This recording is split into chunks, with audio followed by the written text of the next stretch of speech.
공안 탄압 중단하고 양심수를 석방하라. 석방하라.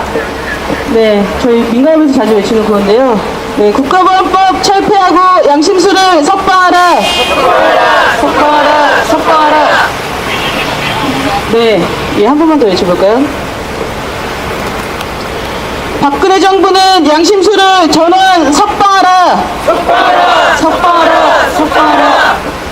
네, 지금도 감옥에는 660명이 넘는 양심수들이 있습니다. 지금 이 시간대도 감옥 안에서 어렵고 힘겨운 시간을 보내면서 자신의 신념을 지키고 우리 사회 진보와 정의를 위해서 계속 싸우고 있는 양심수분들이 하루빨리 우리 사회로 가족의 곁으로 돌아올 수 있는 그런 자리가 되었으면 좋겠습니다. 오늘 기자회견 여는 말씀을 권오원 선생님, 양심수의원의 명예회장님이신 권오원 선생님께서 하시겠습니다.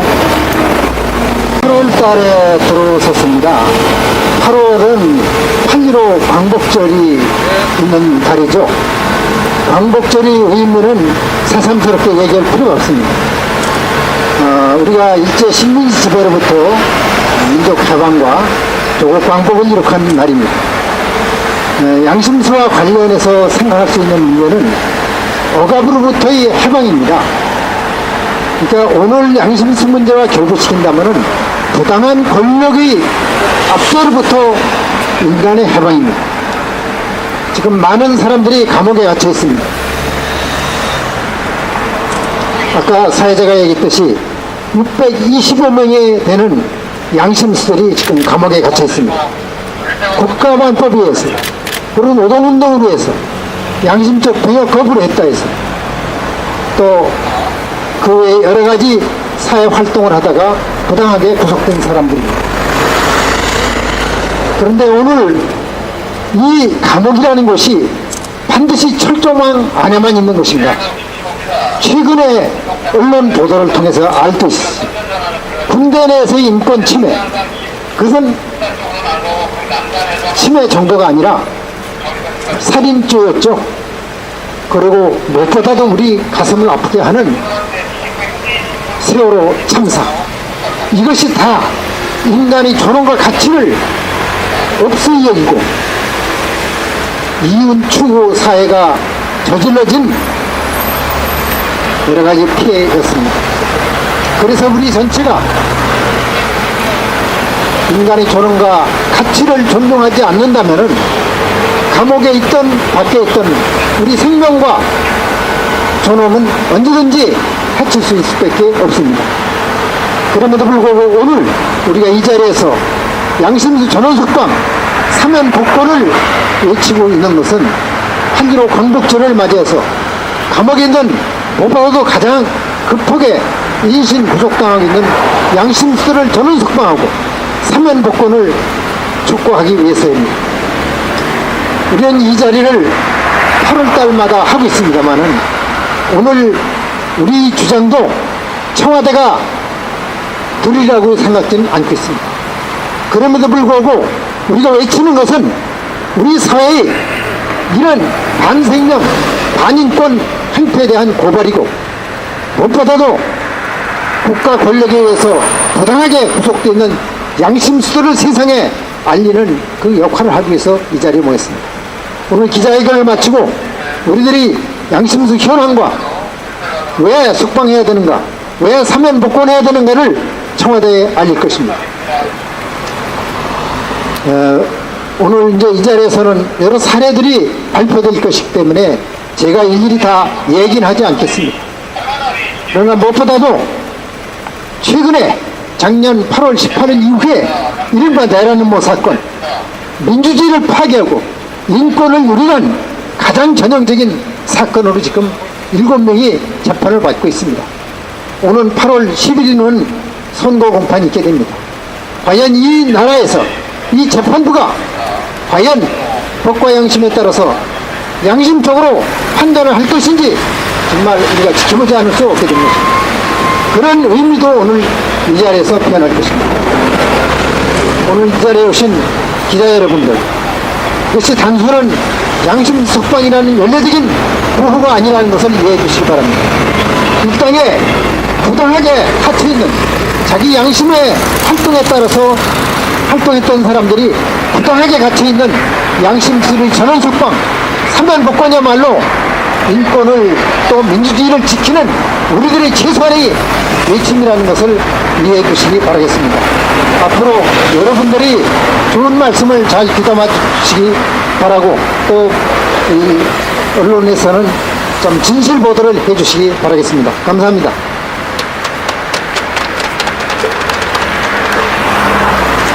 네, 이 자리에는 구속자분들의 가족분들도 계시고요. 이 예전에 양심수셨던 분도 계시고, 네, 그리고 지금 국가보안법이나 뭐 다른 악법에 의해서 이 동지들 같이 일하는 활동가분들을 감옥에 보낸 여러 단체 선생님들도 계십니다. 증언대라고 나왔는데 발언은 따로 듣지 않고 잠깐 소개만 좀 시켜드리겠습니다. 아까 권원 선생님께서도 말씀하셨는데요. 작년에 이 소위 말하는 내란 음모 사건이라고 해서 다시 독재시대가 회귀되지 않는 이상 내란이라는 말을 다시 들을 수 있을까 싶었는데 어쨌든 내란이라는 이야기를 듣고 지금 감옥에 계십니다. 다음 주가 항소심의 선고가 있는 날입니다.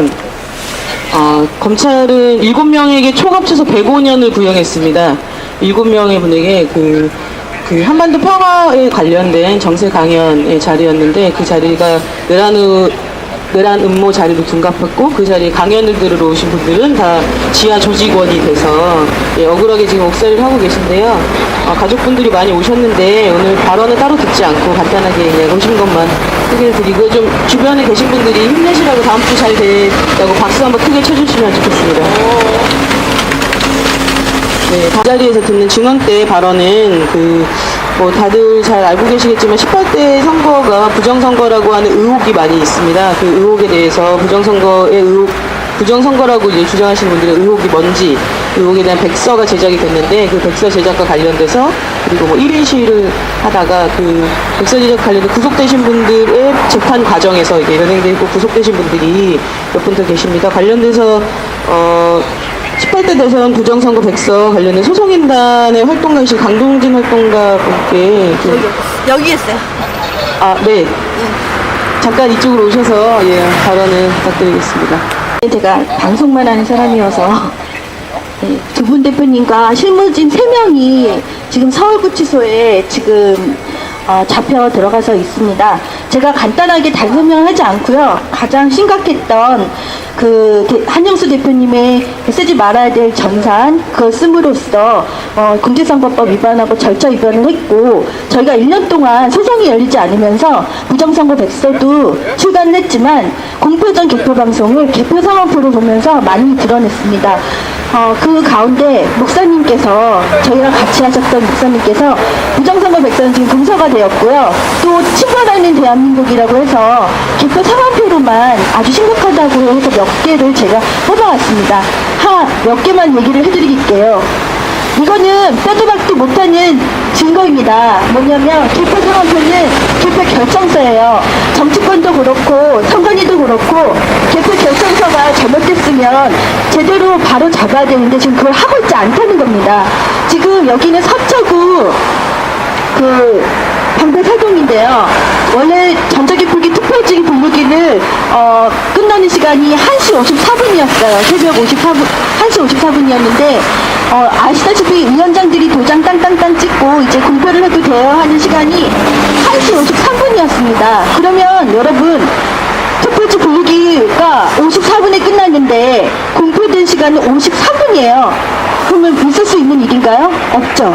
벌써 이게 막 결정도 안 돌리고 있는 상황에 벌써 방송으로는 오늘 이거 방송이 이렇게 공표가 됐다는 겁니다. 이게 개표 상황표에 나와 있고요. 그리고 언론사 제공 시간은 1시 55분입니다. 그러면 슈퍼맨들인가요? 어떻게 2630표를 투표지 분류기가 2630표인데 투표수는 2629표라고 해서 개표 상황표에 마이너스 한 표가 없어진 것도 있었고 투표지 분류기 종료 시간하고 공표 시간도 맞지도 않고 언론사에 제공된 시간은 2000표가 넘는 표가 53분에 이게 잘못됐지만 잘했다고 치고 53분이고 55분이에요. 그러면 2000표가 넘는 표를 2분 안에 어떻게 언론사의 데이터가 막 나가고 막 이럴 수가 있습니까? 이런 상황들이 있었고요. 또 가장 심각한 게 제가 딱 두 가지만 얘기를 할게요. 세 가지 얘기를 할게요. 여기는 광주 남구입니다. 5,517표인데 5,507표가 지금 투표를 했다고 그래서 이번 개표 상황표에서는 사라졌어요. 10표가 사라졌습니다. 그런데 이게 지금 어디서 나타났느냐? 이 사라진 개표 상황표에 사라진 10표가 여기 보시면 5,517매로 1분단 데이터가 나가는 이쪽에서 10배가 다시 늘어났습니다. 자기네가 개표 상황표를 저희가 따로 해서 보지 못하고 방송에서는 우리가 그 결과만 보기 때문에 개표 조작을 몸에 와 닿지 않지만 저희가 1년 동안의 개표 상황표, 1분단 데이터 이런 거를 종합을 해서 보니까 이렇게 시간도 다르고 공표 시간도 틀리고 1분단 데이터 나가는 시간도 틀리고 이런 상황에서 개표는 그 작년에 국회 청문회에서도 이 개표 전자개표기 문제 홈표 미분류 오차 이런 거 나온 거 얘기했는데 실수라고 그러고 넘어갔거든요. 근데 이 결정서가 이렇게 말이 안 되는 그런 결정서가 되었습니다. 천안입니다. 천안 동남구입니다. 투표구가 원래는 1분단 데이터로 이게 한 장씩 나가게 되어 있어서 여기 보면 번호가 있거든요. 뭐 1번, 2번, 3번, 4번에서 2분단 데이터가 그대로 나가고 있는데 이 5투표구하고 1투표구하고 3투표구하고 합산을 해서 이거를 하나에 했는데 하나의 이제 언론 데이터로 나갔는데 이게 우리가 이렇게 데이터를 가지고 숫자를 합해 보니까 마이너스 270표가 사라진 그런 심각한 개표된 그 개표 상황표 결정서입니다. 제가 몇 개만 심각한 것을 이야기를 해드렸는데 이런 것들이 전국적으로 부지기수로 일어났습니다. 이 개표 상황표 이거를 잘못됐다고 이야기를 했고 절차 이거 쓰지 말라는 전산 이거는 조작이 가능하거든요. 프로그램 전산 운영 프로그램 쓰니까 쓰지 말라고 공직선거법에도 이게 쓰지 말라고 한 그걸 위법을 한 두 가지가 가장 저희가 주장했던 것입니다. 그래서 이거를 바꿔라 선거 무효를 소송을 해라 선거 소송을 해서 박근혜 이 당선자는 부정당선범이냐 아니냐 가려서 정당하게 대통령직을 수행을 하라고 얘기를 했고 부정선거 백서를 했는데 부정선거 백서는 금서가 됐고 세 분을 구속이 되었습니다. 저는 국가 부정선거에 대해서 이야기를 했다고 그리고 아까 말씀하셨듯이 국가보안법으로 많은 사람들을 방송을 하면서 잡아가고 제가 서울구치소 가니까요 세월호로 인해서 또 들어오신 제가 많은 아는 분을 만났습니다. 지금 너무 심각합니다. 서울구치소에는 맨날 제가 아는 분들이 막 오더라고요. 노동자분들 그리고 세월호로 뭐 시위를 해서 또 잡혀가신 분들 춘목님 그리고 제가 여러분들 아실지 모르지만 조은 목사님은 1년 넘게 서울구치소에 있으셨는데요.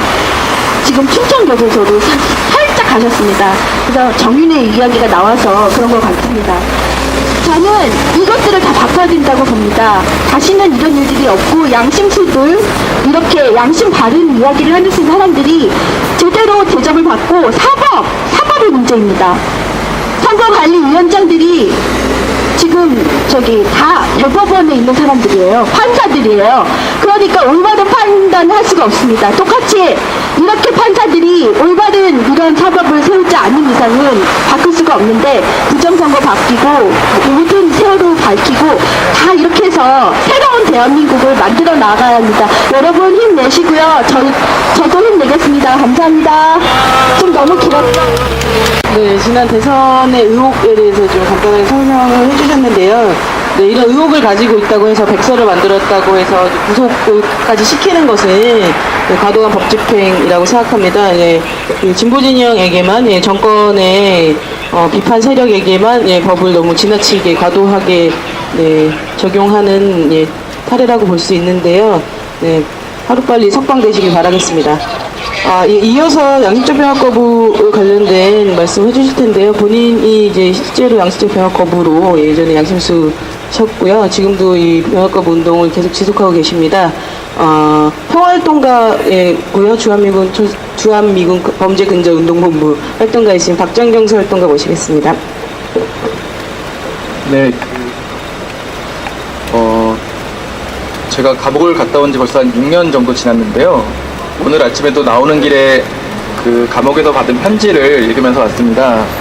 사실 굉장히 투박한 편지입니다. 그냥 평생 손글씨 한 번도 안 써본 것 같은 사람의 꾹꾹 눌러 쓴 편지고, 어떻게 지내냐, 뭐 함께 지내던 사람들은 잘 지내네 정도의 이야기였지만, 사실 저는 이런 편지를 벌써 한 10여 년 가까이 받고 있습니다.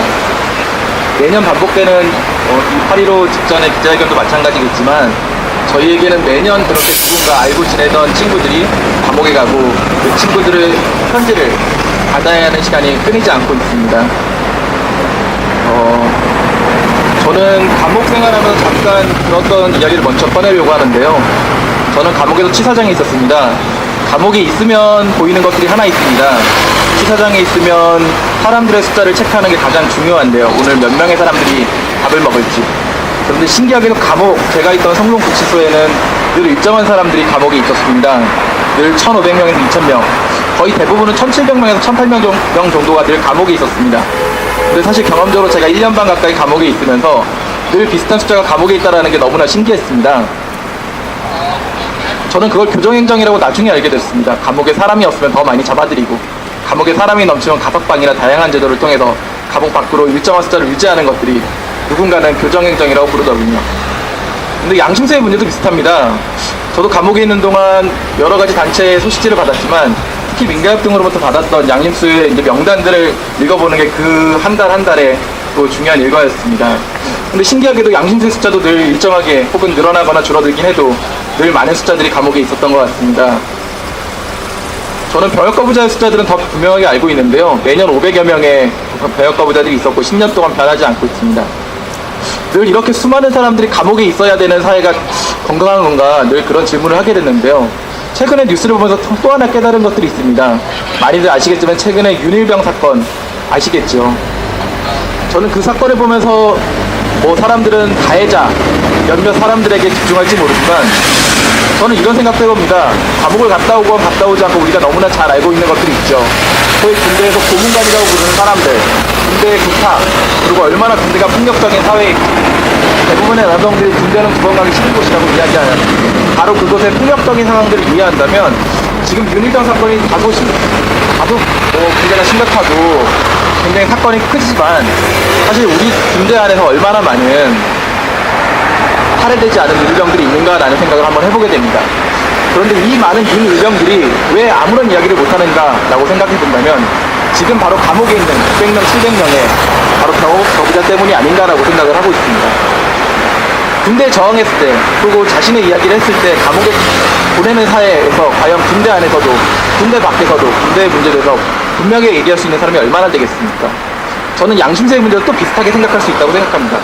우리 사회의 진실에 대해서, 정의에 대해서 이야기하지 못한다면 비록 우리 모두가 군대에 있진 않더라도 살해되지 않은 윤일병처럼 모두 침묵하고 살고 있는 것 아닌가라고 생각합니다. 감옥에 늘 제가 있던 구치소는 1,500명, 2,000명이라고 이야기하지만 우리 사회는 늘 4만 명, 5만 명 정도가 감옥에 있습니다. 그리고 늘 100여 명 정도의 양심수가 늘 제가 알기로는 감옥에 있었던 것 같습니다.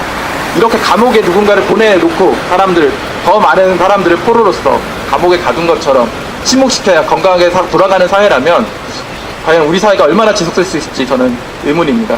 저희가 늘 몇백 명, 이렇게 몇백 명 숫자로 이야기를 하지만 제가 처음 이야기 드린 것처럼 그 한 명 한 명은 저에게는 몇 달, 몇 년 함께 소중한 시간들을 보냈던 친구들입니다. 그 친구들이 감옥에 있음으로 인해서 제가 알고 있는 제 이웃과 더 많은 사람들이 침묵하고 또 고통을 감수해야 된다고 생각을 합니다. 내년에는 이런 시간들이 안 왔으면 좋겠고요. 저도 하루빨리 제 친구들을 봤으면 좋겠습니다. 그리고 우리 사회가 조금 더 진실된 목소리들을 자유롭게 이야기할 수 있으면 좋겠고요. 두 번 다시 윤일병처럼 끔찍한 사고가 벌어지지 않고 우리 사회도 군대 안에도 군대 밖에도 건강한 사회가 됐으면 좋겠습니다. 네, 감사합니다.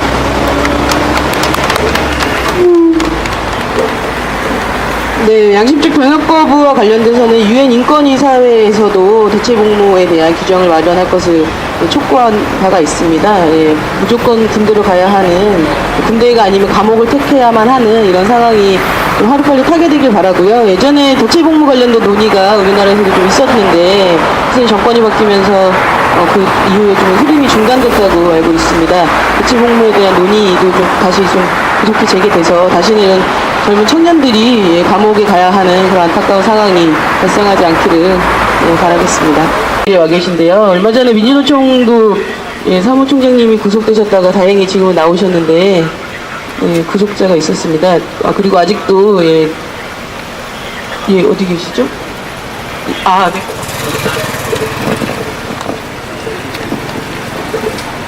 네. 민주노총 비정규 담당 부위원장입니다. 민주노총 여인 우리 조합원들 수백 명이 아직도 감옥에 있습니다. 특히 비정규 노동자들 삼성전자 서비스 이영일 비정규 노동자도 포리스 라인을 넘었다는 그 이유 하나만으로 현재 3개월이 넘도록 있습니다.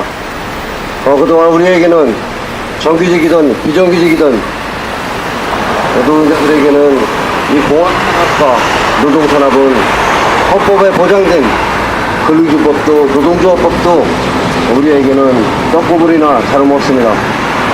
지금까지 8.15가 돌아와도 명절이 돌아와도 추석이 돌아와도 특사라는 게 있었습니다. 대통령이 취임을 해도 대통령 취임 특사라는 노동자들을 내보내기도 했었습니다. 하지만 이명박 정부 들어서서 그리고 박근혜 정부 들어서서 단 한 명도 노동자들은 특사로 나온 적이 단 한 명도 없습니다.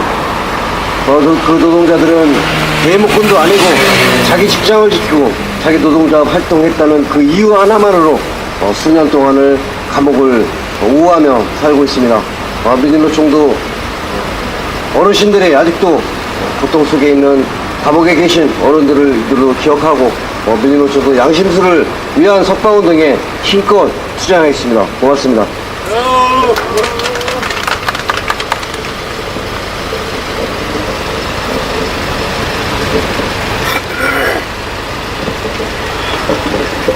네, 지금 오늘 준비된 발언은 모두 마쳤고요.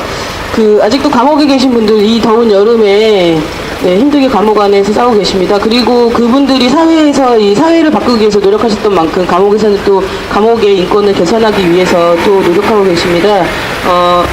얼마 전에 서울구치소 조익진 씨라고 양심병합법으로 구속되신 분은 교도소 내에서 구속자분들의 인권 개선을 촉구하고 그걸 항의하는 과정, 그걸 요구하는 과정에서 불법적으로 개구가 씌워지는 사실은 고문이죠. 그거는 30시간을 그렇게 사람의 목을 조이고 몸을 조이는 그런 걸 징벌로는 사용하면 안 되는 도구인데 그걸 사용해서 길들이려고 했던 그 수용자를 양심수를 수용자를 인간으로 대우하는 게 아니라 그냥 자기들 통제 대상으로만 보는 거죠. 그냥 조금 더 효율적으로 자기 손을 덜 가면서 통제하기 위해서 그런 장치들을 사용하고 효율적으로 하려고 하는 건데요. 그런 것들을 바꿔내기 위해서 노력을 하고 있고 계속 20일 가까이 단식을 진행을 하고 있고 좀 몸이 안 좋아서 좀 병원으로 이송됐다는 이야기가 있습니다. 이렇게 감옥 안에서도 감옥 안을 바꾸기 위해서 노력하신 양심수분들이 계시기 때문에 우리가 밖에서 더 힘을 내서 그 감옥 안의 인권 개선 그리고 사회를 바꾸기 위한 사회 정의와 평화 증고를 위한 활동을 더 열심히 진행해야 될 것 같습니다. 네, 지금 계신 양심수분들 모두 이번 8.15 때 반드시 석방되길 바랍니다. 제가 민간을 봐서 제일 처음 쓴 성명서가 예전에 크리스마스 때 이건희 1인 특별 사면을 규탄하는 내용의 성명서였습니다. 정권이 자본을 위해서 재벌을 위해서는 그렇게 과감한 1인 특별 사면도 감행하면서 우리 양심수들을 위해서는 우리 사회를 위해서는 이 엄정한 법 집행을 하겠다, 과도하게 권력을 이용하지 않겠다라는 말도 되지 않는 소리로 석방을 모른 척하고 있습니다. 오늘 이 기자회견이 시작이 돼서 양심수 석방에 대한 목소리가 좀 많이 널리 퍼졌으면 좋겠고요. 이번 8.15 사면 때는 반드시 양심수들이 전원 석방됐으면 좋겠습니다. 오늘 준비된 기자회견 발언을 모두 마쳤고요. 마지막으로 저희의 마음을 담은, 저희의 뜻을 담은 기자회견문을 낭독하도록 하겠습니다. 기자회견문 낭독은 권민연 남측본부 김규철 선생님과 조혜진 불중인권 장관님이 나눠서 해주시겠습니다. 정권은 더 이상 국민을 편가르기 하지 말고 부당하게 구속된 모든 양심수를 석방하라. 온 나라를 슬픔과 충격으로 몰아넣은 세월호 참사가 일어난 지도 벌써 100일이 훌쩍 지났다. 생때 같은 자식들이 수장되는 상황을 지켜보며 무력감에 치를 떨어야 했던 가족들이 보다 안전한 사회를 만드는 게 남은 부모의 몫이라며 단식투쟁을 벌이다 하나 둘 피를 파며 쓰러지고 있다. 그동안 희생자들에 대한 애도의 마음을 표현하기 위해 수십만 명의 시민들이 거리로 나섰고 350만 명이 특별법 제정을 요구하는 서명에 동참했다. 그런데도 새누리당과 보수단체들은 유가족들의 철저한 진상규명의 요구를 왜곡하면서 차마 입에 담을 수 없는 망으로 가뜩이나 힘겨운 이들의 마음을 난도질하고 있다. 정부는 조그만 힘이라도 버티기 위해 촛불을 들고 거리로 나선 시민들한테 무차별 폭력을 휘두르며 연행과 구속을 일삼고 있다. 정부는 지금 어려운 경제 상황을 덜먹이면서 슬픔을 내면화하자고 떠버리지만 일관되게 밀어붙이고 있는 규제 완화와 공공부문 민영화 같은 정책들이야말로 세월호 참사를 야기한 주범들이다. 세월호 참사는 이 나라가 누구를 위한 나라인가라는 근본적 물음을 던지고 있다. 박근혜 정부는 분명하고 솔직한 답변을 내놓아야 한다. 이 나라가 진정 민주주의 국가라면 이윤보다 국민의 생명과 안전이 우선하는 건 너무 당연하다. 다양한 정치적 목소리가 흘러나와야 하고 정부는 이것을 귀담아 들어야 한다.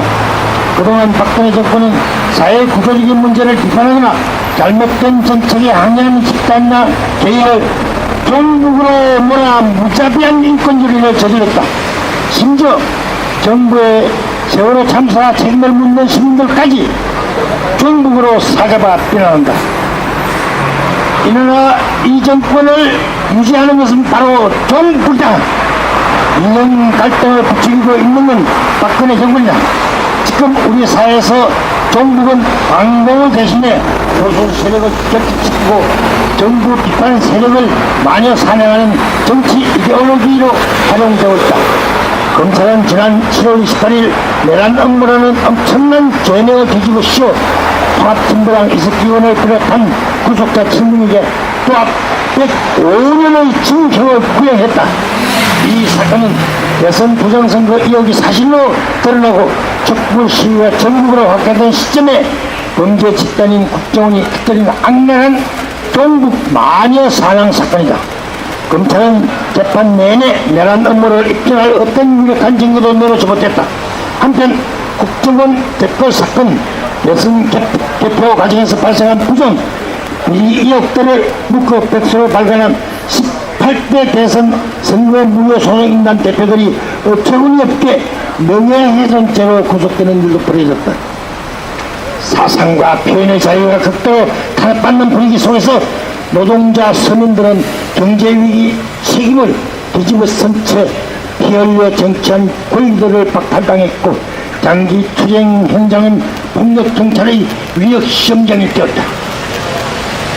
국민적 지지를 받을 철도 민영화 반대 파업을 탄압하기 위해 정부가 나서서 해고와 구속을 남발하더니 민주노총 사무실까지 침탈하는 만행을 저질렀다. 14년 동안 합법적으로 활동해온 정교조가 하루아침에 법의 노조로 전락했고 삼성문호조 신화를 깨고 민주노조를 설립한 비정규직 노동자들은 자기란 동료의 시신을 경찰에 강탈당한 후 구속까지 되었다.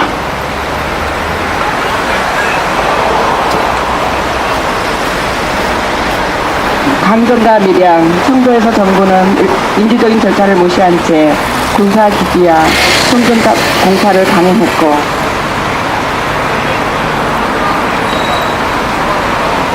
이에 저항하는 주민들을 수년 동안 잔인하게 짓밟으면서 구속과 벌금 폭탄을 만발하고 있다. 정부 마녀 사냥과 민노르 탄압이 심해지면서 사회적 소수자들의 권리도 설자를 잃고 있다. 작년 유엔 인권이사회 보고서에 따르면 전 세계 양심적 병역 거부자 가운데 92%가 한국에 수감돼 있다고 한다. 잇따라 벌어지고 있는 총기 난사 사고, 병사 구타 사고들은 전쟁 기계들을 양성하는 군대 조직이 얼마나 비민주적이고 반인권적인가를 보여준다. 한국은 징병제 국가이지만 가진 자들은 온갖 수단을 동원해 병력 의무를 회피하고 있다. 가난한 집안의 청년들만 예외 없이 군대로 끌려간다. 군대 대신 사회봉사기관에서 대체복무를 하겠다는 청년들의 요구는 세계 곳곳에서 오래전부터 인정받아온 권리이다. 군 복무 기간만큼 감옥에서 고생하고도 군 미필자로 낙인 찍힌 평생을 군 미필자로 낙인 찍혀 평생을 힘들게 살아가야 하는 수많은 청년들의 절박한 요구를 더 이상 외면하지 말아야 한다. 감옥에 수감된 재소자들의 인권도 급격하게 훼손하고 있다. 의료보험 적용이 안 되는 상황이다. 죽을 정도가 아니면 몸이 아파도 제대로 치료를 받을 수 없다. 깡패 집단과 다를 바 없는 부동 순찰대가 재소자들의 일상을 군대식으로 전개한다. 조금이라도 저항할 기미를 보이면 사각지대로 긁어가 고찰을 하거나 장기간 대구를 세운 채 고문을 가하기도 한다. 양심수들도 예외가 아니다. 이주 노동자들에 대한 강제 수방도 더욱 기승을 부리고 있다. 외국인 보호소들은 조금 반에 20명이 가까이 수용하고 있다. 20명 가까이 수용하고 있다. 식사와 의료, 처우가 부실해서 고통을 호소하는 사람들이 많다. 특히 정치적, 종교적 이유 등으로 본국에 돌아갈 수 없어 난민 자격을 신청한 이주 노동자들은 판결도 없이 수년 동안 생징역을 살아야 한다.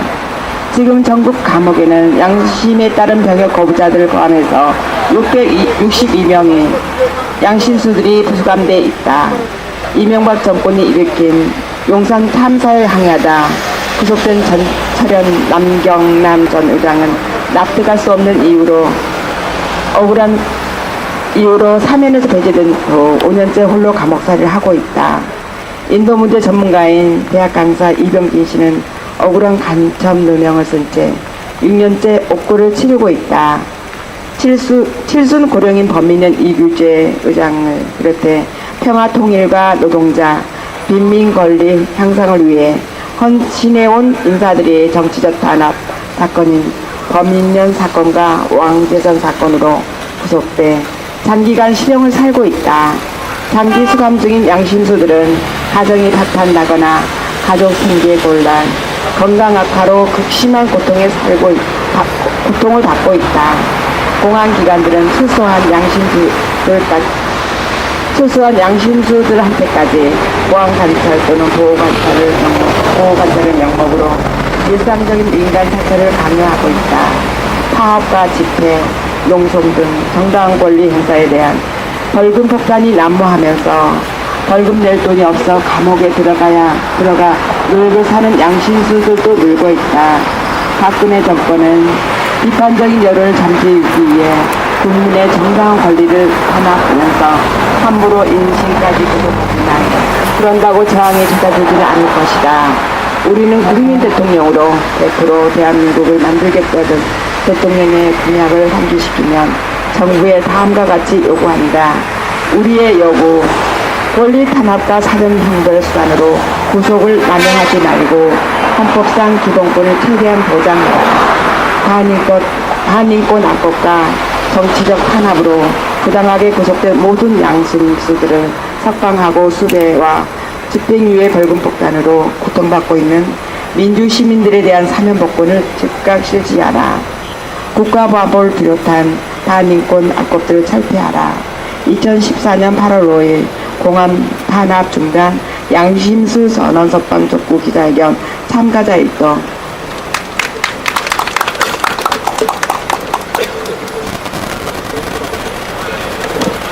네, 민주사회, 인권사회와 양심수라는 것은 공존할 수 없다고 생각합니다. 양심수 없는 세상을 위해서 오늘 함께해 주신 분들 너무 감사드리고요. 8월 말에 저희가 양심수 면회 공동행동을 진행합니다. 추석을 즈음하여서 전국에 있는 교도소에 계신 양심수 분들 찾아뵙는 또 일정이 있는데요. 그때도 좀 많은 분들 함께 해주시길 바라겠습니다. 네, 오늘 기자회견 와주신 분들 모두 감사드립니다. 감사합니다. 아, 여기 대통령 좀 뺐으면 좋겠어요. 가릴까요, 이렇게? 예. 예, 맞아요. 그렇게. 예.